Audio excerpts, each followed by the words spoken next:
నా ప్రియ సహోదరి సహోదరులారా, మీ జీవితంలో పౌరపు అనుభవం ఉందా?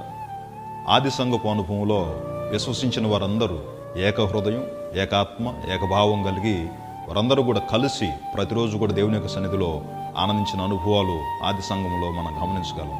ఈ కడవరి దినాల్లో దేవుడు మనకు అప్పగించిన పరిచయలు కొనసాగటానికి మనకి కూడా అదే అనుభవం అవసరం. అది ఉదాహరణగా చెప్పాలంటే పౌరపు అనుభవం అని చెప్పవచ్చు. ఎందుకంటే పౌరము ఎప్పుడు కూడా ఒకటి ఒంటరిగా జీవించే అనుభవం కాదు, కానీ సహవాసంగా కలిసి గుంపులుగా సంచరించే అనుభవాలు ఉన్నాయి.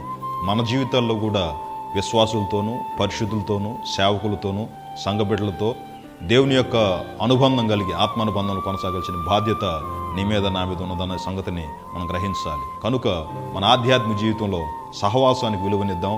దేవుడు మనకు అప్పగించిన పరిచయంలో నమ్మకంగా సాగుదాం. అటువంటి కృపను ఈ సందేశం వింటున్న ప్రతి ఒక్కరికి దేవుడు దయచేసి ఆ దిశగా నడిపించునుగాక.